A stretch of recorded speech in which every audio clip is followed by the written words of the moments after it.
good. Yeah, Brian's saying he was looking for the YouTube link, so are you on? Oh, I emailed it to him like yesterday. But I'll send it to, well, it's important, I'll send it to him.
Better get started, I think. Sure. All right. So I think what I'm thinking of doing is maybe making this half. I'll talk a little bit, just a little bit about who I am and my, my background, my introduction into this crazy music we call jazz, and a little bit of my early journey through the music, and then we'll talk about that. I'm happy to answer some questions relating to what I say or anything else, and then maybe we'll take a break. And then when I come back, maybe we'll talk about, as some of you that have had me already, you know that I'm a big proponent of really understanding how to play inside the harmony as a foundation. And a big influence on me regarding that is Barry Harris. So I might give you a little mini Barry Harris crash course. I'm sure some of you have dealt with some of that stuff already, but probably I'm sure there are some things that I'll mention that you haven't thought about. So I think that's how I'm going to structure it. Okay, so the first half I'll talk a little bit about yours truly. So I'm Wayne Escoffery, in case you don't know who I am. Play the tenor saxophone.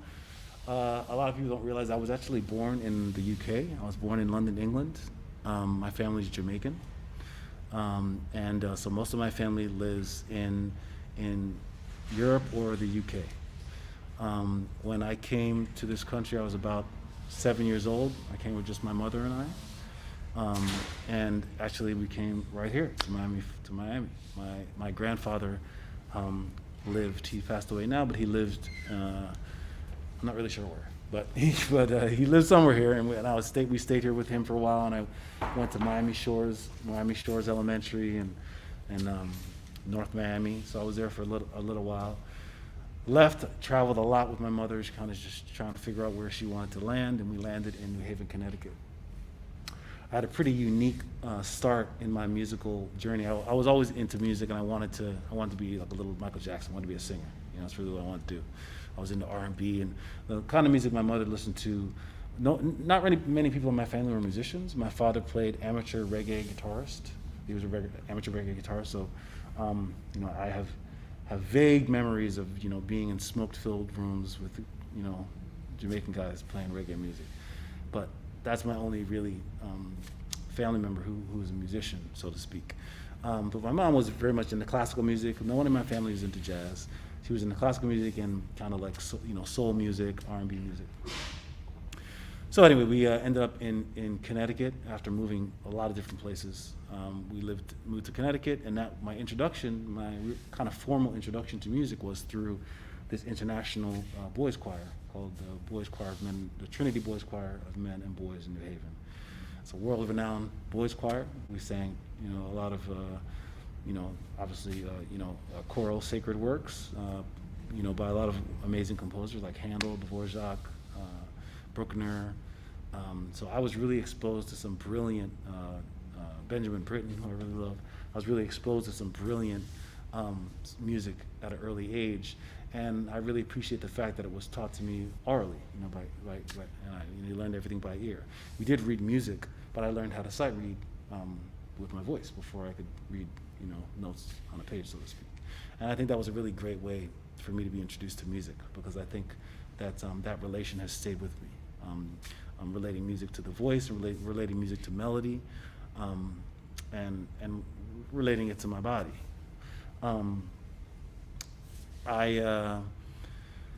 So I went to high school. I was I was really kind of into acting and singing and stuff, and I was in the choir, and somehow I played this. Oh, I guess I went to a really cool elementary school that just had a bunch of instruments, and they introduced. They had the saxophones. I was like, I'll try it. So I picked up the saxophone. I started on tenor because that's all they had left, and I was the biggest dude in the class. So I got the tenor. Everyone else took the alto. So I started on tenor. I enjoyed it, just messing around, playing like in bands. They had just like band music, nothing fancy. And then I was in the drama program at my high school, and they always saw me walking around with a saxophone because I had some just private, basic lessons, just playing scales and stuff. In fact, my first teacher was actually a student at Yale, a classical saxophone student at Yale, where I teach now. I was walking in the program, in the drama program. It was an art school. They had all different kind of departments, and I heard I always used to hear the guys playing jazz, and one of the guys was like, "Man, you should try out for the jazz band," So I was like, "Oh yeah, maybe I'll try it." I didn't really know anything about jazz. I was like, I don't really know anything about jazz. And I remember one of my best friends was in the jazz program. He played trumpet. He doesn't play anymore, but he played trumpet. And he gave me a sheet of the blues scale, like a blues scale on 12 keys. And he's like, well, you gotta learn this. This is really important. And I was like, all right. And then he gave me a sheet of the blues scale, and he told me just like try to get some records. And I told the story earlier. It's a little bit embarrassing, but I think it's good. It's a good perspective. So I mentioned my family's Jamaican, so I went to Jamaica for the summer. And I went to the record store and I was like, I want to start playing jazz. So could you just give me whatever the best jazz saxophone player there is, just give me his record. I want to check it out. And the guy was like, all right, I got you. Went in the back, came out with a Kenny G record. And I was like, cool, check it out. He's like, this is the best guy in the world. You're good. And I was like, all right, cool. So I took it, and that summer I became a Kenny G master. And I transcribed most of the record. Songbird, I think that was the record. I transcribed most of it, learned the solos, and I went back and I auditioned for this arts program, this jazz program. And I went in, and they're like, yeah, so you just come in. I don't know why. Maybe this was the second audition, but for some reason I had to like audition in front of the students, which sounds stressful now that I think about it. But so I had to go and audition for the students. They're like, yeah, so just play something. So I just ripped through the first track of this Kenny G record, and I just destroyed it. And they were all looking at me like, because that's what I thought jazz was. I didn't know anything. And they were like, I was a sophomore in high school, so they were already kind of advanced. I mean, I started jazz pretty late. So they were already like listening to Miles and doing stuff. And I came in like, yeah, I got a jazz piece, and I like ripped Kenny G. And they were all very kind, and they were like, well, that was interesting, And so that was my beginning into this whole thing. And then I, by the grace of these nice folk, they hit me to some good music. And when I really did some investigations and saw people like Dexter Gordon and saw people like Miles Davis, I just became enamored. I just became excited at the fact, I was an immigrant. I traveled a lot to a lot of different places, so I didn't really have a lot of friends because I felt like I was always moving. And even in the boys' choir, I was the only black kid in the boys' choir. I grew up in New Haven, Connecticut. So I was the only black kid in the boys' choir, so I always kind of felt like I didn't really know, where I belonged. I was okay. I knew how to navigate all these different worlds, but I don't know. I felt kind of a little bit like an outcast, but getting to hear and see like images of Dexter Gordon and Miles Davis, it just really filled me with joy, and all of a sudden I felt like I had some sort of goal or connection with American culture all of a sudden, Black American culture. You know, I grew up with just my mom, so a lot of these people that I knew, even in the Black communities that I was living in, you know, they might be hanging out with their dad and go play basketball, or like, you know, they were into watching sports and all these things. It was just me and my mom. My mom was working most of the time. I didn't have a dad around, so I wasn't really into sports that much. I would play. I was an athletic kid, so I would play. But like sitting down, like at the end of the day, like with my dad watching sports on TV, that I never had that experience, and so I gravitated towards that kind of thing. So, and when you meet people, a lot of times you're like, "Hey man, yo, did you see the Knicks game?" And I'd be like, "Yeah, it was dope." But I didn't really, it wasn't my thing, you know. So when I came to music, I was like, "Man, this is it. This is beautiful," you know. And then I met a lot of musicians that were in Hartford, Connecticut, and they were studying with the great alto saxophone legend Jackie McLean. And they heard me play, and again, I started when I was a sophomore in high school, so I was kind of behind the curve as far as like high school kids playing music. Most of the high schoolers that I came across had already been playing for a couple of years at least. So a lot of them that I met from Hartford were like, "Man, you gotta come check out Jackie McLean. He's got this school, called the Artist Collective, and we play and do stuff." I was like, all right, so I auditioned for that, and I joined the Artist Collective, and I met Jackie McLean. All of a sudden, there were all these, like, a lot of real diverse environment. People were, you know, cracking jokes. People were, like, super smart. They were into different kind of musicians. J-Mac was there, and that was my first time I ever met, like, a jazz legend. And I was just like, I mean, even his smell, I mean, like, if he was across the room, you could smell his cologne. He wore Egyptian musk. And he always looked good, always looked good. Even when he was just, like, teaching a class or just hanging out, he always had some, even if he had a tracksuit on, it was like he had the cleanest tracksuit with like cool sneakers. He was always clean. And he just had a presence, and he really taught me how to act around a jazz legend. He taught me just how to be, that was really kind of one of the first father figures I had in my life, you know, being around Jackie McLean. And, you know, so it was just a really great experience and a great communal environment being there. So I'll try to go a little faster here. So fast forward, he gets me a full scholarship, offered me a full scholarship to go to the Hart School. Obviously did practicing in that time, right? I did a lot of listening to recordings and transcription, and I'm not really sure who told me how to do that. I think I just started transcribing on my own because I was just listening and I wanted to figure it out. I started transcribing like Charlie Rouse and Dexter Gordon, and I tried to transcribe Train, but it was too hard. I tried to transcribe Charlie Parker, but it was too hard. You know, because I was coming from that contemporary side, so I was coming from kind of like Grover Washington and people like that. So, at any rate, I did some practicing. I obviously practiced enough because Jackie McLean offered me a full scholarship to go to the Hart School. And the cool thing about the Hart School at that particular time was a lot of the teachers at that school were Jackie McLean's band. Right, so trombonist Steve Davis, who's also a jazz messenger, who a lot of the faculty here knows, was there. He was teaching big band and teaching some classes. The drummer named Eric McPherson, who's an amazing drummer. You guys should check out. He's been on a lot of recordings and a lot of J-Mac recordings. He works with everybody, man. He's a bad cat. And he worked with Andrew Hill for a long time. Anyway, he was the drummer. So basically, and Nat Reeves, Jackie McLean's bass player. Basically, Jackie McLean's band was my ensemble. And there were different levels of ensembles, and Jackie McLean offered me to be in the advanced ensemble, which is what it is. It's the highest ensemble in the school. And it was myself and another tenor saxophone player by the name of Jimmy Green, who I'm sure many of you know. He's one of my best friends. And so we were the front line of this advanced ensemble, me and Jimmy Green, and then later on some other saxophone players joined, a guy named Chris Allen and Julius Tolentino. So we were the bands, we were the guys in this advanced ensemble with Jackie McLean's band. It was a big honor, you know. So I'm a freshman, and again, I had the least amount of experience in this ensemble, and you know, one of the things that I'm getting to when I'm telling this story, and I'll tell a few other poignant things. What I'm getting to is just the idea of being patient throughout your development and into your professional career. And I think one of the biggest lessons that I've learned is patience. And I'll give you and so part of the story that I'm telling has to do with that, but also it's just so you get to know me and get to know who I am, where I come from a little bit. So I'm in the advanced ensemble, and we'd have our first ensemble concert. And we're rehearsing all the time, and what's like I said, what's really great is, even though these guys were young, like Eric McPherson is young, and they were J-Mac's band, and they were our seniors, and they were really helping us get through this music. And they were much more experienced than us, obviously. So we rehearsed a lot, went through it, and so we go to the performance, and we play, and I remember one of the songs we played was Dizzy Atmosphere. Dizzy Atmosphere is by the great Dizzy Gillespie. Played with Charlie Parker, very fast. It can be very fast. We did it pretty fast,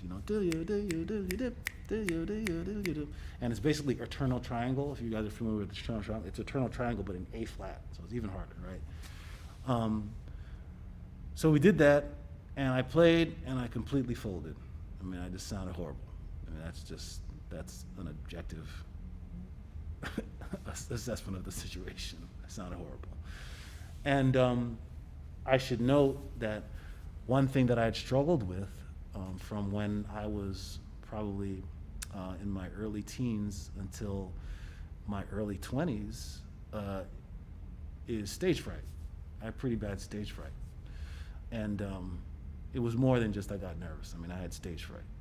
And so even when I was in the boys' choir, a few times I passed out, I fainted. When they asked me to do a solo, and I fainted. I was just too nervous.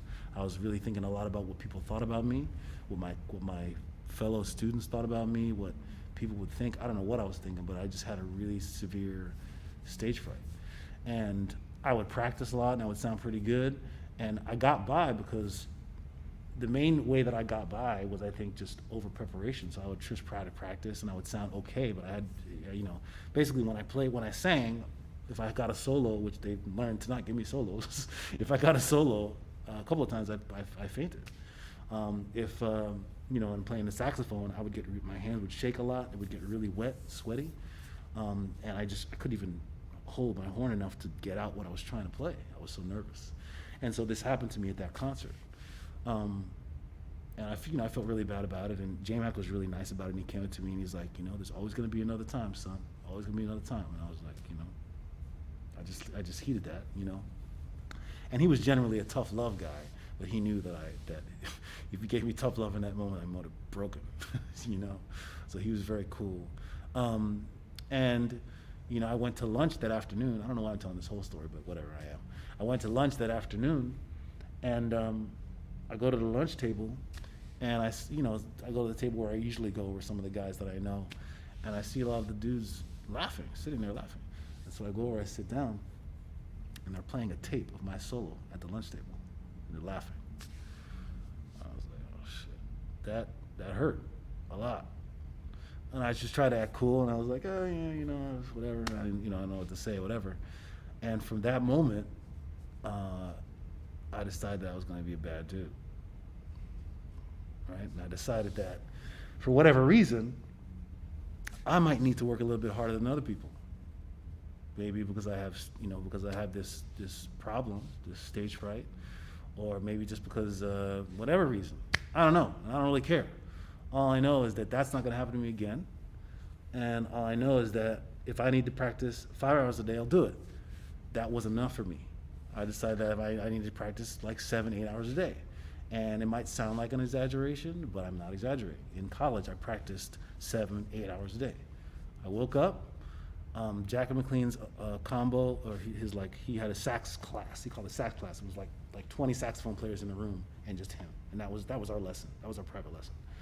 And those of us who knew him more intimately would go to his house, and so we had a great relationship. But generally, the sax lesson was a big classroom of saxes. So I would get up in the morning. Sax house would be in the morning. I'd warm up an hour before the sax class. I'd go to sax class. After the sax class, I'd go practice for an hour. Then I'd go to a class. After the class, I'd go practice for an hour. I'd go to lunch. After I go to lunch, I would go practice for 2 hours. After that, I go to the next class, and I did that all day, every day, pretty much for the 4 years I was in undergrad. I just practiced constantly.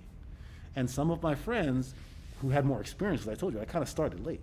Some had less experience. You know, they would still sound great. Some would sound better than me, but they just, for whatever reason, they maybe needed to practice less, or maybe they did practice a lot. I don't know, but I saw them, you know, hanging out and doing stuff, and you know, whatever it was. But I made it the point that no matter what, I was just going to practice as many hours humanly possible, and that's what I did, and that's how I got good. I mean, people ask me all the time, like, you know, kind of jokingly, how'd you get so good? I practiced, like a lot, like obsessively, a lot, like not just like a lot, like a lot. That's how I got good. And it's not because, of course, I had some talent. I have good ears, and I like I told you how I came about the music. So I think I had really good ears, and that helped me a lot. But there were a lot of things like my theoretical knowledge wasn't that great, so it kind of just took me longer to understand certain concepts. You know. Also, my memory wasn't that great, and I talked earlier about like I used to carry around these folders of like ideas and lines that I would carry with me. I did that because my memory wasn't great, and I was obsessive about it because I wanted to get the vocabulary of the music in my bones, in my memory, so I could get it out. You know, so I was obsessive about it. And one of the things that I tried not to get upset with that situation that happened, and I tried to teach myself I just got to be patient with myself. You know, I got to be patient, but I can't be lazy. Right? So I practiced a lot, and I knew it was just going to take time. So I allowed myself to be patient, you know. And what's interesting, I'm pretty much done with my whole speech there, but there are two examples I just want to give you, one less recently and one very recently, of why it's important to be patient with yourself and just patient with other people and just patient with the situation in general. When, you know, we moved to New York, and or that's what I did. We moved to New York, and I want a gig. I want to start playing with people. And I'll constantly be going to jam sessions and playing and stuff like that. And sometimes that sound great, and sometimes it just didn't sound great yet. You know, that's normal. But I still wanted gigs. And there was one period where I always think if I should mention these names when I talk about these people. I don't think they would get upset, because I think it's facts, and I think they'd be interested in my perspective on what happened, even if they have a different perspective. So I'm hoping that, first of all, no one in the public will hear a lot of this stuff, but I'm also hoping that if they do, they'll appreciate my viewpoint in the situation. So there was a guy who I was doing a lot of rehearsals with. Maybe I just won't say his name, it'll be better. There was a guy that I was doing a lot of rehearsals with at the time. And so what happened was, this guy's a professional musician. He had gigs, and he was like, kind of on the scene. And he had these like rehearsal bands, and he had a few different projects. I won't name the people he's playing with or anything, but he had a few different projects. Some were really good, like high profile, and some were kind of mid profile. Both of which I would have been happy to do, because I wasn't really doing much of anything. But I was practicing a lot, and I sounded pretty good. I mean, I was, when I moved to New York, I had gone through the Thelonious Monk Institute. I got my master's. I got my master's right away. That's one of the things that Jackie McLean said to me. He was like, I wanted to go to New York and be with all of my boys and play. And Jackie McLean was like, look, man, New York's not going anywhere. He's like, go get your master's. I want you to apply for this Thelonious Monk Institute. I got into the Thelonious Monk Institute, which is a very prestigious program to get into. And he was like, man, New York's not going anywhere. Get your master's, get all those papers now. You're gonna be glad that you did, So I followed his advice. But then I went to New York, and I was like, all right, I'm here, I'm ready to play, And I was very eager. So anyway, I was doing rehearsals with this guy. He was calling me all the time to do these rehearsals, but then he would have the gig, and then I would open the back of the Village Voice, and it would be like, so-and-so with so-and-so on tenor saxophone. And I'm like, okay. And so I would do the rehearsal, and then he would hire this other dude on saxophone, or like a few other dudes on saxophone. I was like, okay. And at first I was like, you know what, it's fine. I mean, like, that just means I have to get better, and I gotta work it out, and I gotta get my stuff together, so it's cool. So, but that kind of kept happening, and I was rehearsing with this guy for like years. And I'm like, okay, I've done all your rehearsals. You could at least throw me a gig or two. Like, it's fine if you want to use all these other cats, but like, I sound at least as good as that guy. I think I might even sound better than that guy. And also, just to be out of respect, it'd be cool if you threw me a couple of gigs here and there. Not a gig, not a one. And I was like, after a while, I was like, this is ridiculous. I'm done with this guy. You know what I mean? And again, at first it came, I was very humble, and I was excited to like just play his music and work out the stuff. It was a great experience for me to meet people to play, so I was cool.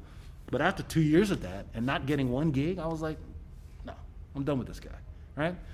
So I'm in my apartment, and I was hanging out with my girlfriend at the time, and I guess I had who I later married, and I guess I had I guess it was caller ID on the phone or something. So I saw his number, and I saw it was the guy, and I was like, oh, I was like, it's this dude, and I was like, when I answer the phone, I'm cursing him out, and she was like, don't do that, and I was like, nope, I'm gonna answer the phone, and I'm cursing him out, and she was like, oh, it's be cool, and I was like, no, I'm done with it, and then so I pick up the phone. I'm like, hold on. He's like, hey man, you know, he asked me. He's like, yes, can you do this rehearsal, whatever? And I was like, no, man, I can't make it this time, but you know, thanks. And then I hung up. That was it. I didn't curse him out. I really wanted to, but I didn't do it. Right? Then I get a call a while later, or I get an email a while later. I'm on vacation. I get an email from a woman named Angela, and she says, hi, Wayne. I'm Tom Harrell's wife, and you come highly recommended from the guy that I did all those rehearsals with. She said, you come highly recommended from so-and-so, and also Ugonao Kegwo, who's a friend of mine. And, you know, we're looking for a tenor player, and we think you'd really fit. Would you like to come to Tom's house and, you know, play some music and do a rehearsal? And I was like, yeah.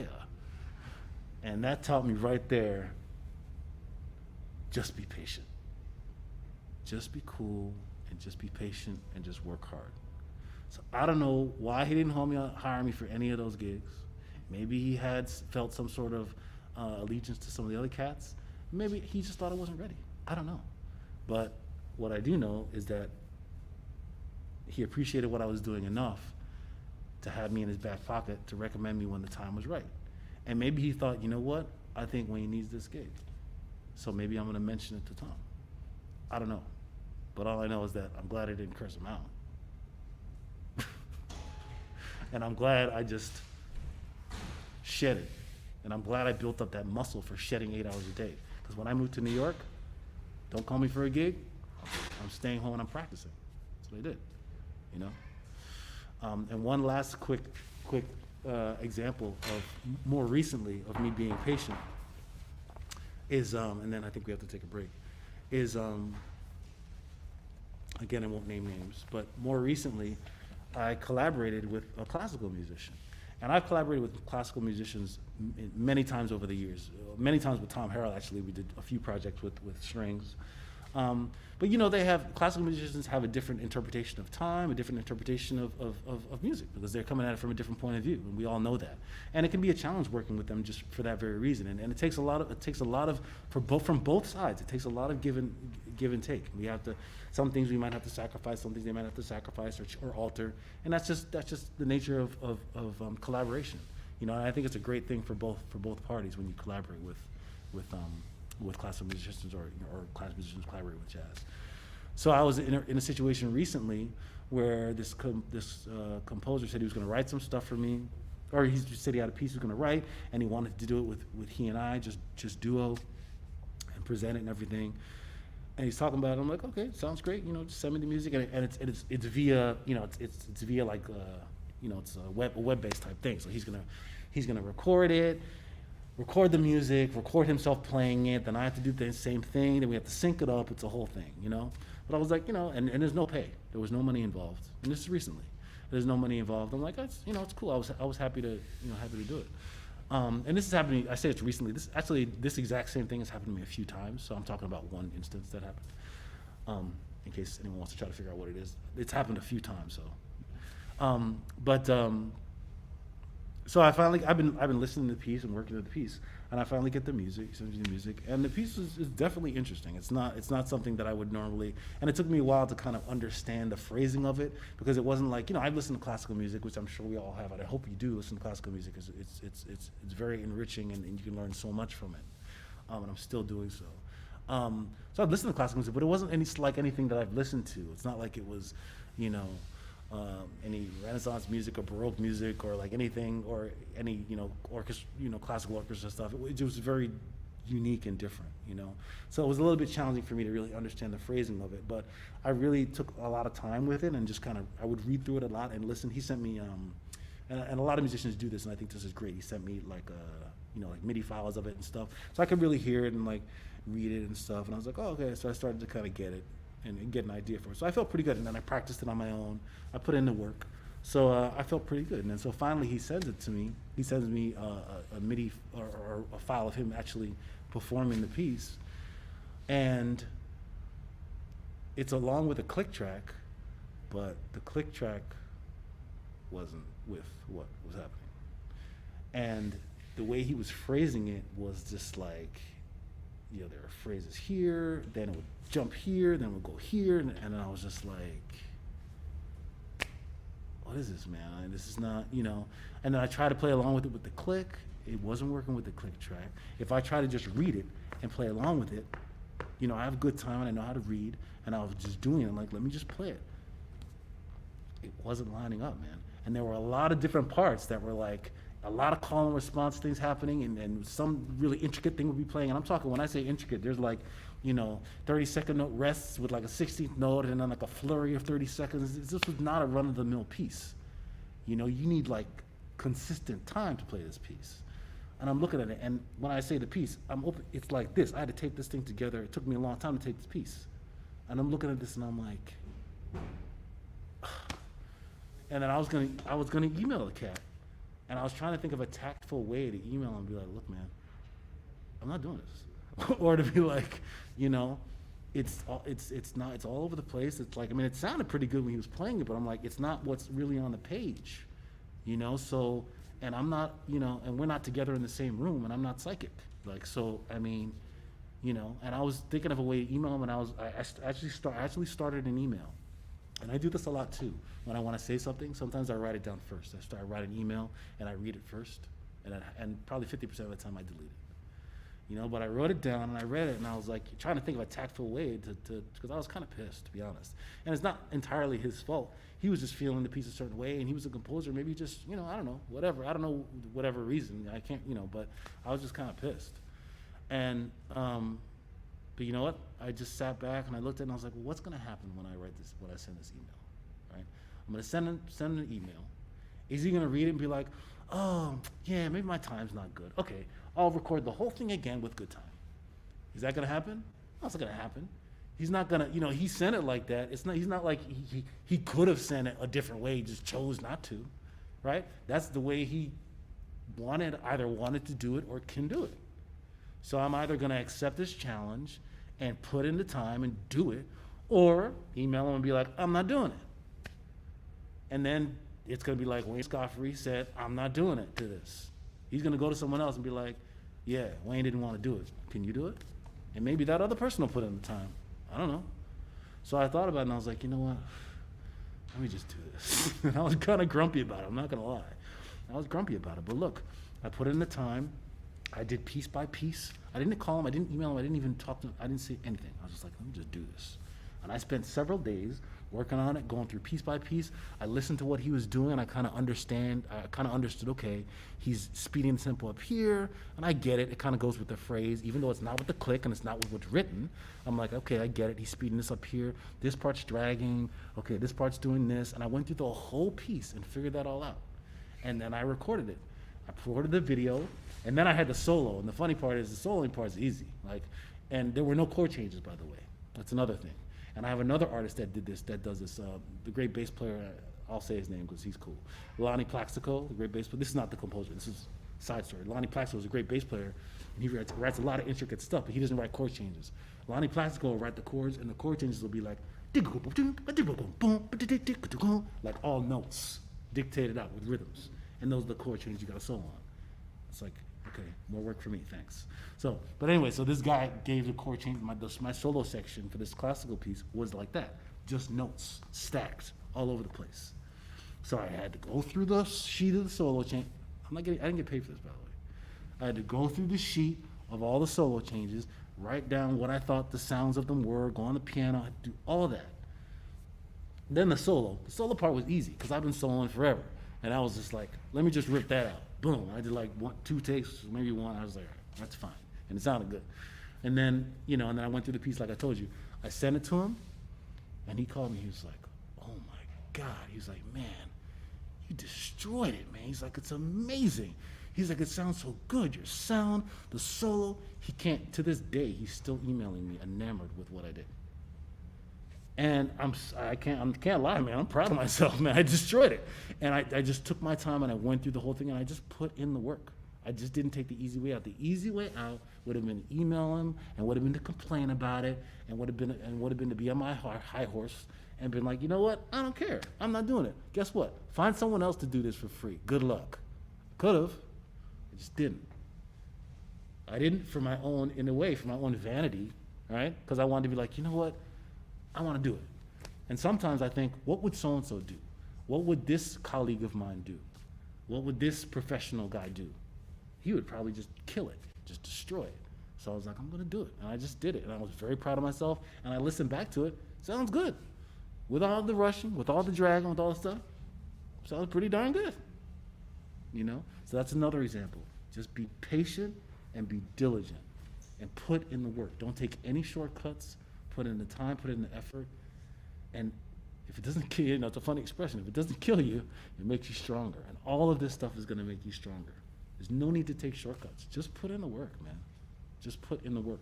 And you're going to feel it. And the people that receive what you do are going to accept the work and be like, this cat put in the time. And they're going to appreciate it. Just do it. You know? All right, I need a break.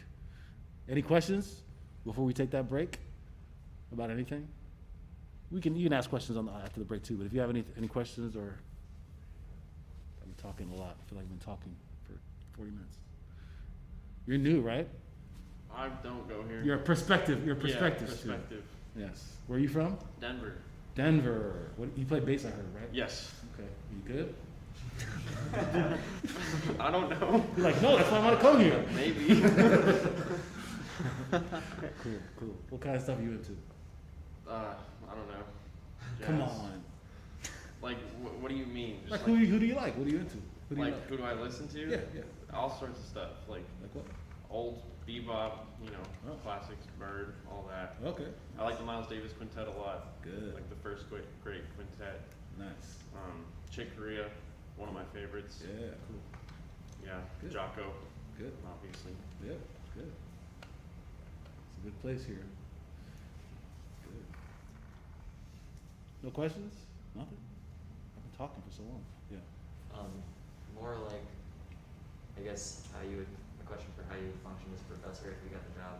I'm a drummer, so I guess I'm curious how you envision both yourself as a sax professor and the sax studio kind of functioning within the broader scope of the program, and how you guys would expand to interact with other departments and stuff like that. Well, for me personally, I gotta say, selfishly, I love working with drummers just in a duo setting, and I always seek out drummers. When I was in the Colonials, my Institute, one of the things I did, we were allowed to study with whoever we wanted to. And one of the things that I did is I sought out Carl Allen, because I wanted to just play with a great drummer. And I went to his house and we just played duo and asked him all kinds of questions. And I think it's really important, and I think Professor Lynch was talking about that too. It's really important to ask these other musicians about he was talking about drummer Alvin Queen, a great drummer who kind of really gave horn players insight into their own time and how to play time better. And I think it's great to get when you're in a professional environment, you're not going to have as many opportunities for other people to give you advice or critique you in that way. You're either going to get the gig or not have the gig, and a lot of times you don't know why. You might know why, but you might not. No one's going to be like, hey man, you're rushing, hey, you're dragging, hey, you're doing this. They might, but they might not a lot of times, and especially so for a horn player. They're not going to be like, you sound good, like the guy who didn't call me to do those gigs. He wasn't like, hey man, you sound great in the rehearsals, I'm not calling you because I don't like your tone. It's not going to happen. So it's great to be in this environment where, for example, I as a saxophone player can play with a drummer, we can play duo, we can talk about what we like and what we don't like. That's a very rare opportunity to do that, to talk about what we like, what we don't like. Well, why do you do this or why don't you do that? And to challenge each other from our instruments. So I hope that there'll be an opportunity, quite frankly, selfishly for me to engage with the students in that way, but also for my saxophone students to actually be able to engage with the drummers in that way. I think you guys should play duo more. You should, and figure out who's doing what and why what's happening is happening. I think that's really important. So that's definitely one thing I would do. And also that goes with listening too. We all listen to different things. We all listen for different things related to our instrument. So I always like to hear what a bass player is listening to is always great. To hear what a drummer is listening to, what he likes is always great.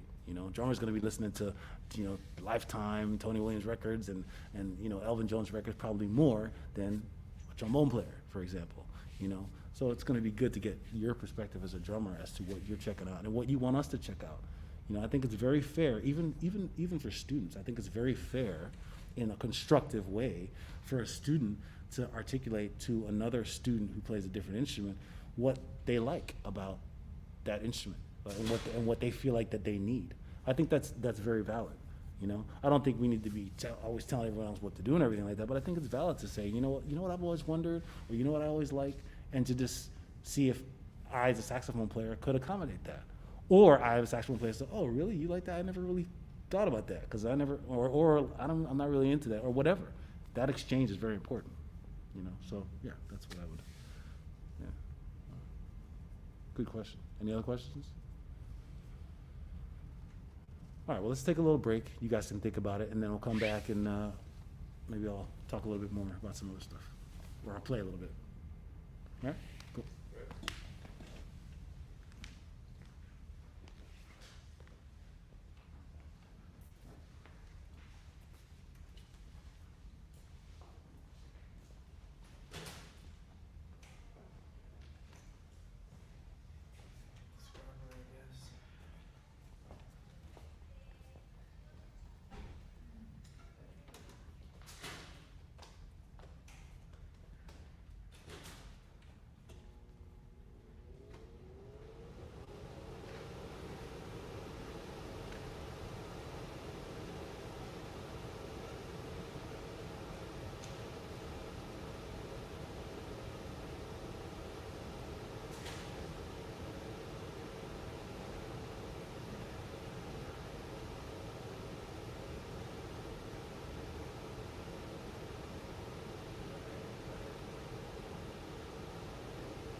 one for myself because I forgot about it. Yeah. Thanks. Yeah, see ya.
That was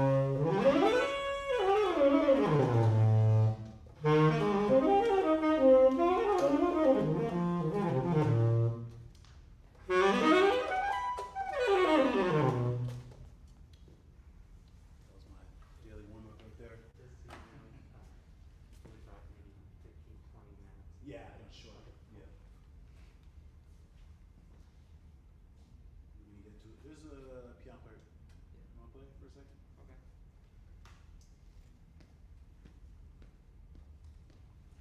You know a tune-up? What's the last? It's 32, right? And then what's the last? first ending is first half. the first. Here, I'll just. Because it's You have iReal book? Just.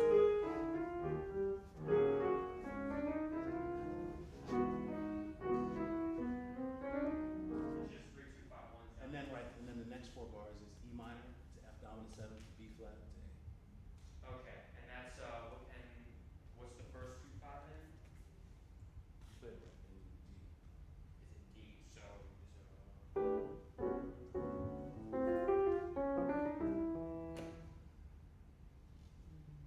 and then it goes back to B flat, then it goes to A major. Okay, that should be good. You wanna hold it? I'll hold it there. Yeah.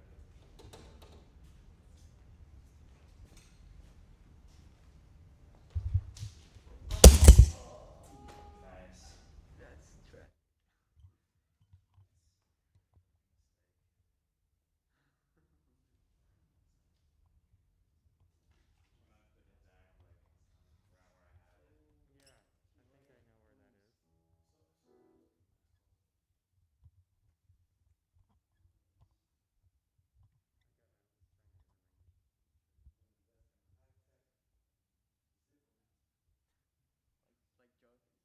I play saxophone. Is that a good match for the saxophone? Um, not that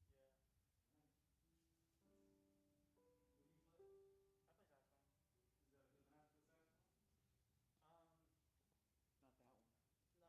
have a different one. Yeah, with a zipper. There's some with zippers. That one's funny looking. Velcro. Yeah, I need to get something.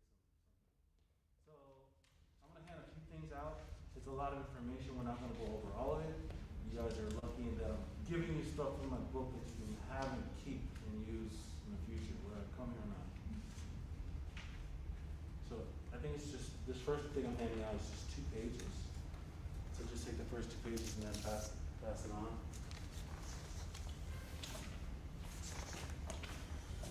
So I'm going to talk to you a little bit about just kind of one kind of Barry Harris concept that is a huge asset.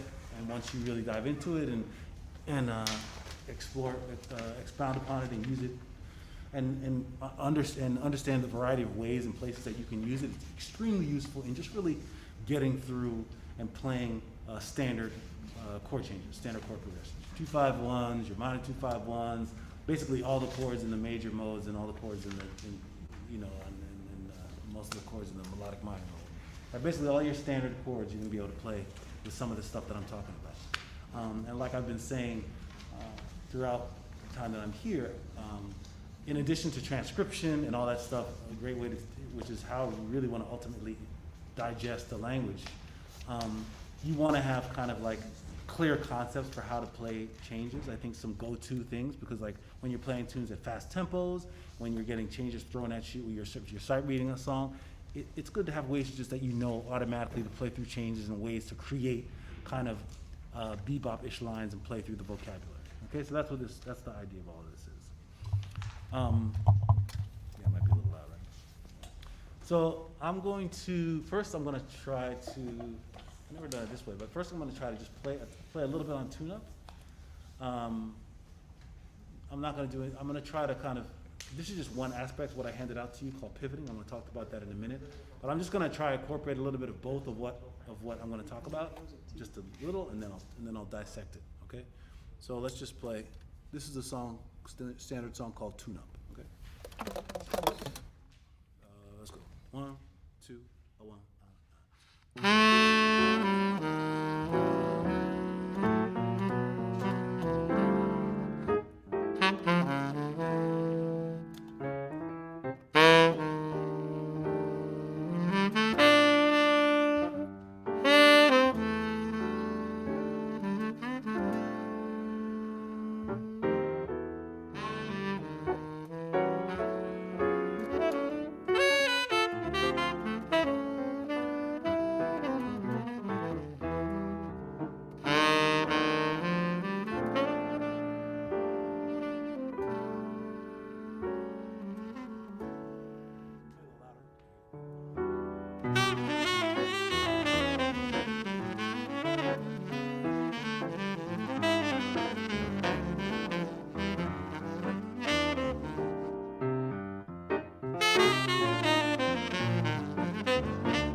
I don't need you. Watch this.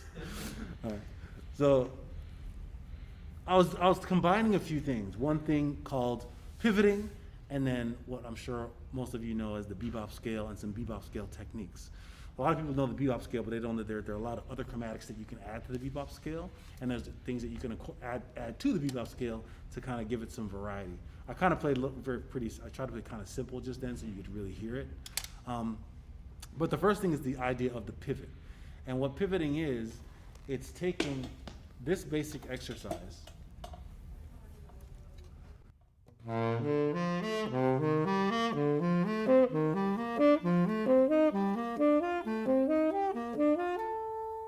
taking that exercise and altering it a little bit. So as you'll see on the sheet there, as you see on the sheet there, you have, I'm not sure what key it's in, but this is the exercise that I just played.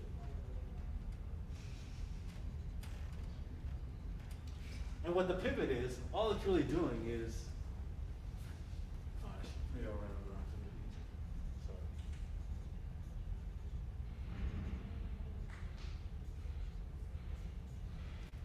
All the pivot is doing is taking this same 4-note pattern and taking these 3 notes and displacing the octave, putting it down an octave. So that this becomes this. So that this becomes.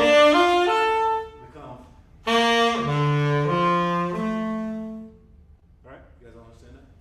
So you're just taking these 3 notes down an octave. And the same throughout the sequence. But how you continue the sequence is that when you go to the next 4-note grouping, you go down 1 diatonic degree. Okay? So it's like this. That was the first one. How I got to the second one is I go 1 diatonic step down. So I go from concert A to a concert G. Alright? So instead of playing, I'm going.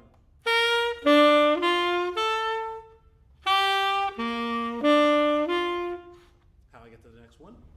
I go down another diatonic step, right? So I go out from an F to an E flat. Instead of playing, I'm playing. Right? So I would just go around the scale that way. So it sounds like.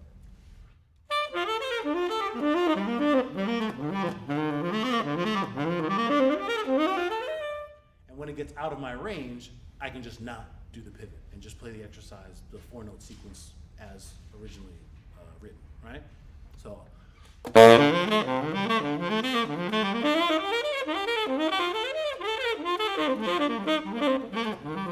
Right, that's just pivoting. So play tune up again. 1, 2, a 1,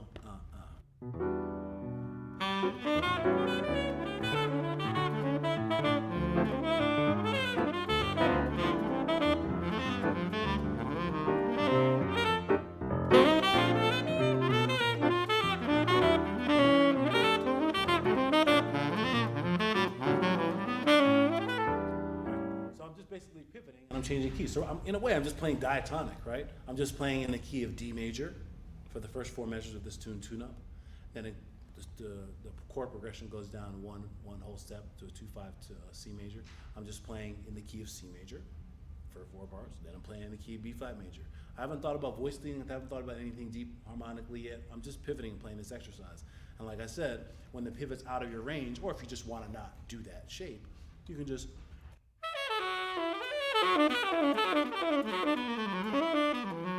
Right? I'm just playing that same pattern. Okay?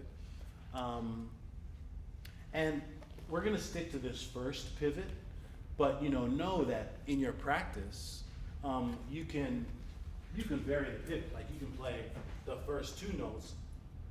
Right?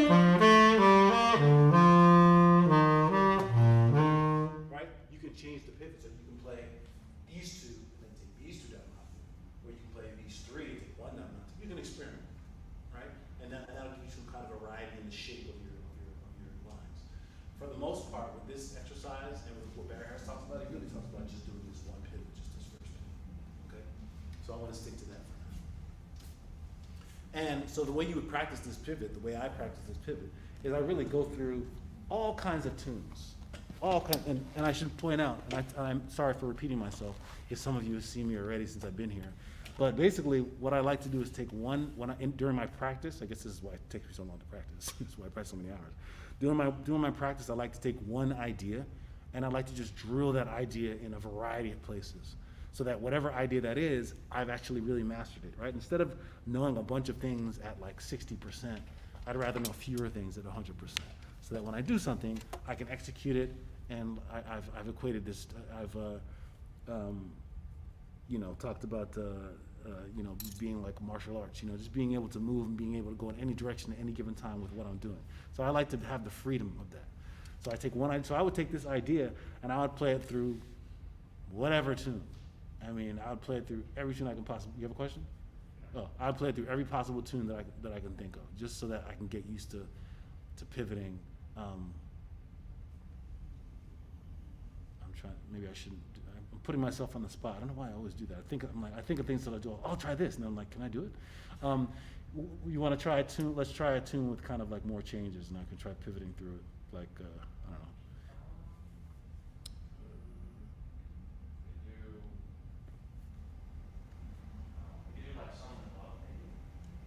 Yeah, that's okay. Something, or even like giant steps, or like a moment's notice, or something maybe, or like. Can we? Can I? We have to do the first song you said. All right, let's try giant steps. Not fast though. Like 1, 2.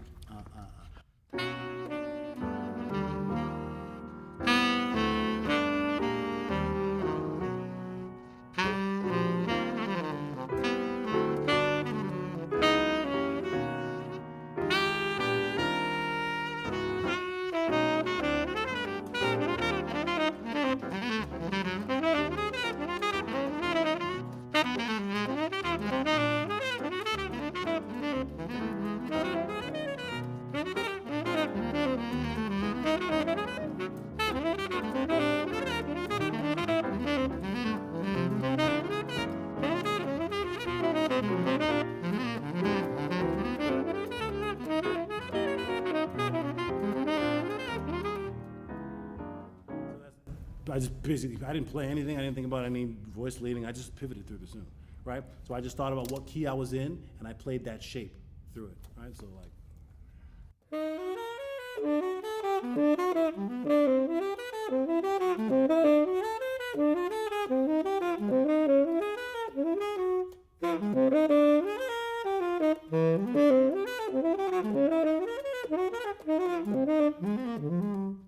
Right? It almost sounds like I'm playing the changes. I'm not really doing anything. I'm just pivoting and playing down that arpeggio, right?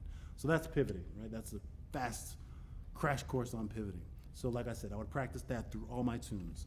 Now, let me make sure I have time. So the next part's kind of more lengthy. Anyone have a watch or something? Yeah, it's about 2:16. And I have to go till when? They give me a little extra time, right? I got like 10 minutes or something? 5 minutes. 5 minutes? I think. All right. This is a feat never done before. Okay, so the bebop scale. Can I even hand out these? Yes, 5 minutes. So,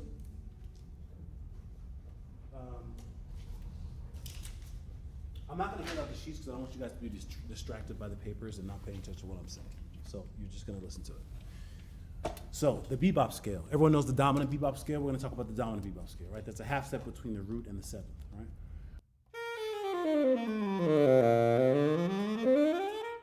Now, the way I practice that scale is I practice that scale from each chord tone of the dominant chord. So the idea of this scale is that we're using the bebop scale and we're going to use it in a variety of places. But keep in mind, I'm going to give you a bunch of rules. I'm going to give them to you fast, and then I'll give you these papers after for you to look at. But keep in mind that when I give you these bebop scale rules, you're thinking of the rules based off of the dominant bebop scale that you are using. So for example, if you're on a G minor chord and you're using the C dominant 7 bebop scale, and I give you rules for that C dominant 7 scale, and I say starting from the third, you're starting from the third of the C dominant bebop scale, even though you might be on a G minor chord, which is the 2 chord, okay? So we're using the dominant 7th bebop scale over a variety of different chords, okay? Right now we're gonna keep it simple, we're just gonna be using it over a 2-5-1, but there are a lot of other chords you can use it over, and again, these rules apply when you're on the bebop scale that you're using, okay? So don't get confused with that. So, the bebop scale rules as we have them. Everyone knows you play a bebop scale, there's a half step between the root and the 7th. When you're playing down a bebop scale, starting on the beat, okay, you can, and starting on a chord tone being 1, 3, 5, or 7, you can add half steps between the third and the root. I'm sure you guys know some of this stuff, right? So for C, I'm speaking in my key, I guess it doesn't matter for now. So a C dominant 7 bebop scale, I'm gonna play down the scale and I'm gonna add all chromatics between the third and the root.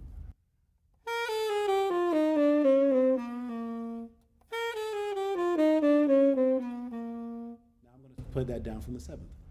From the 5th. Right, from the 3rd again.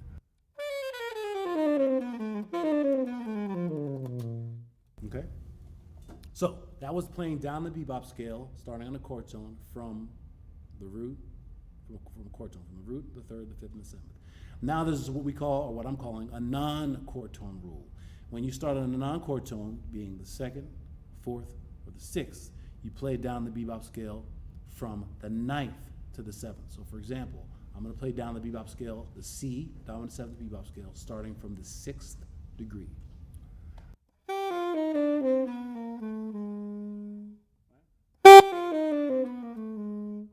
I'm going to play down it from the 4th degree. Now from the 9th. The rule is chromatics from the 9th. Starting on a non-chord tone, you do chromatics from the 9th and the 7th. So now I'm going to start on the 9th, so right away I'm going to start with my chromatic, right?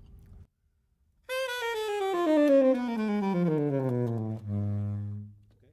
So now I can play down a bebop scale from each note of the bebop scale and have extra chromatics to add to that, okay? And the idea of this whole concept, this is just one little part of it because I'm rushing through it, is to add pivoting to your bebop scale rules, okay? And what this is gonna sound like is this. You ready? 1, 2, 1, No, we're playing 2 note down. Playing 2 note down. Sorry, I didn't specify. 1, 2,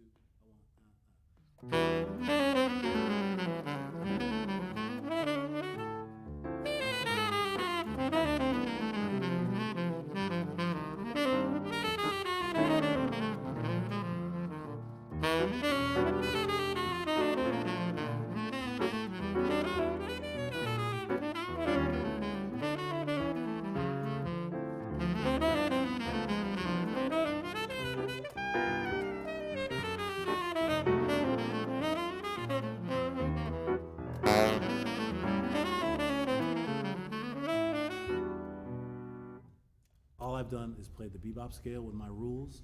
I've mastered the rules, so wherever I am, whatever note I'm on, I decide to do it, I can do it, right? So let's take that first key with the A dominant 7, it's 2-5 to D major, 2-5 to D major, A dominant 7.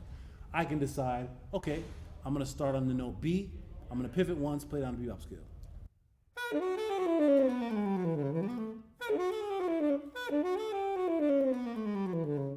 now I'm gonna pivot twice and then play down the bebop scale. I'm gonna start on D, I'm gonna start on the E, I'll play down the bebop scale, then I'll pivot.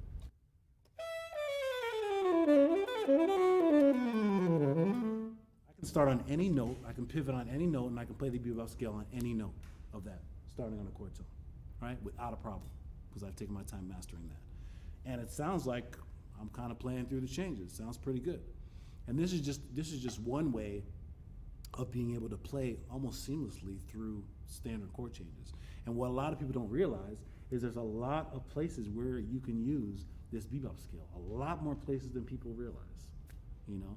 And once you utilize it, once you figure all those out, you're gonna be able to play through a whole bunch of chord changes easy. Now, if you just only go around being a pivot bebop rule master and you don't actually take your time to transcribe the vocabulary of the music, you're gonna sound kind of weird, I mean, maybe some people think sounds cool, but after a while, they're gonna be like, why does he always sound like a, you know? You have to add other stuff. You have to add the vocabulary, you have to use it. But this is a great way to facilitate playing good voice leading, playing lines through the chords. You know, one quick thing that you can think about, and this should help you a lot, is the short version of the story is all those 2/5s, all those major 2/5-1s. You can think of the relative minor for all those too, and it's going to work. So if you're playing a 2/5-1 to C major, everything that you played for that 2/5-1 to C major is going to work for a 2/5-1 to A minor. It's all going to work. Play a bar piece, a 2/5-1 to C major. Play it a couple times, so like 2/5-1, 3/6, 2/5-1 in concert B flat major. Or you can do C major is fine. C major is fine. Do C major. 1, 2, 1.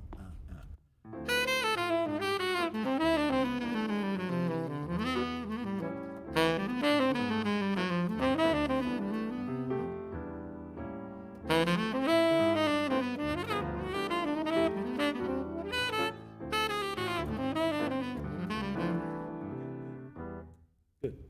Now play a 2/5-1 in the relative minor, right? So 2/5-1 to A minor. Mm-hmm.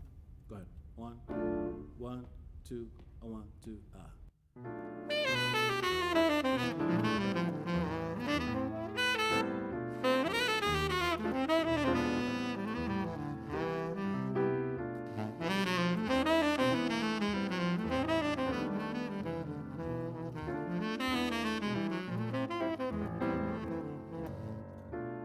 Everything I played, I didn't change anything I did really.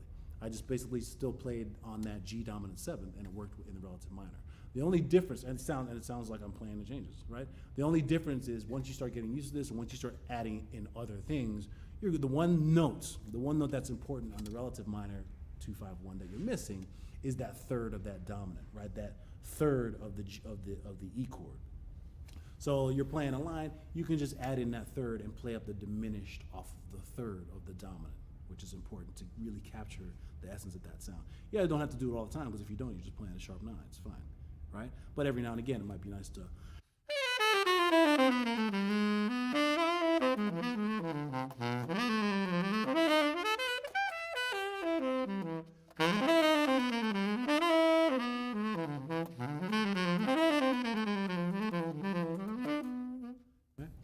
and really, I've really not done that much. There's not much thinking going on here, right? It's just natural flowing, feels like and sounds like vocabulary, like you're playing through the changes.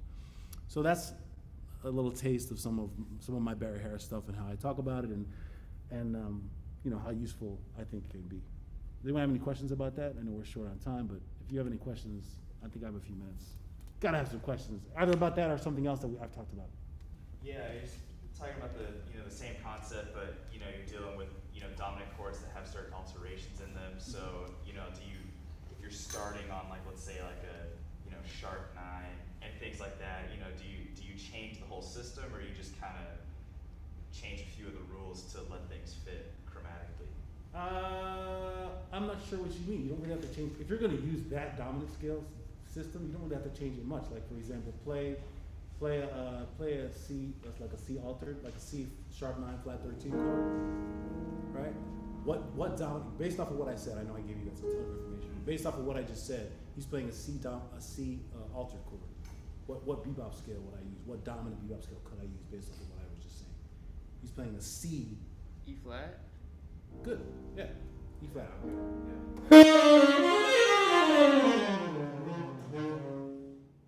Kind of ring it.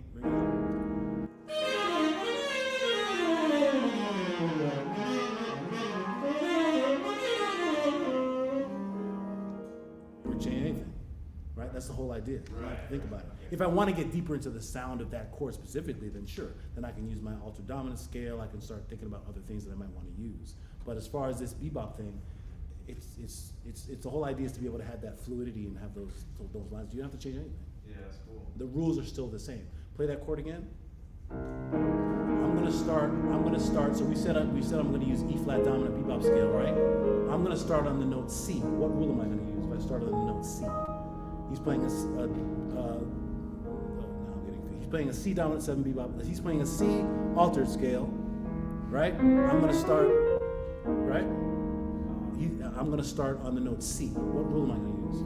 You just start, I'm gonna start my line on the note C. then you go down chromatically. Tell me. Yeah. Tell me, what am I gonna do? What rule am I gonna use? I'm gonna start on the note C.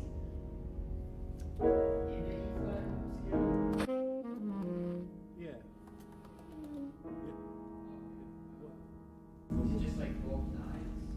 Say again? You're right. Both nines? Like flat from. Am I starting, if I start on a C, based off of what I said, am I using the non-chord tone rule or the chord tone Do rule? the non-chord tone. The non-chord tone rule, Yeah. why?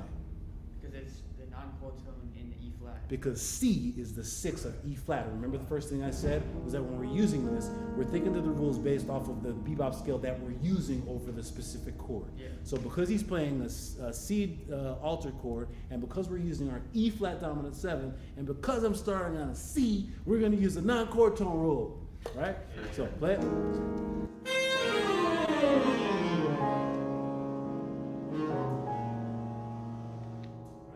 And it sounds kind of like I'm playing in there. I've got all the notes. The only note I don't have is that third, and I can throw that in if I want to. Right? Yeah. That's good. You guys got it fast. Yeah. It's nice. Yeah. But you got to shed it. It's got to be second nature, right? Because if you think about that, some of my students do this all the time. Okay, let's play a medium up tune. 1, 2, 3. It's this. 2, 5. It's gone. That's not even fast. So that means you have to have this in your head like fast. Because what happens when you're playing Cherokee? Right?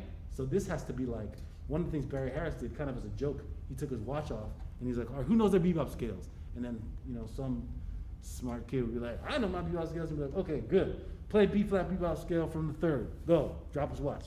If his watch hits the ground before he finished the scale, it's bad luck for him. He's like, you can have my watch. If you finish the scale before the watch hits the ground, you can have it. Drops the watch. Nobody ever gets his watch. His point is you gotta be able to play fast. And it's gotta be second nature. You have to be able to think of these rules fast. Right? And then you can use it. So again, I spent hours just playing bebop scales on everything. I spent hours pivoting on every tune that I knew. I don't remember the last time I tried that, pivoting on giant steps, but I can do it because I've done it so much in the past, it doesn't even matter. All right? Good. I think I gotta go, but hopefully that was helpful. I know it's a lot of information. I have these sheets here I can give you so you can kind of see what I was talking about. All right? Cool? Yep.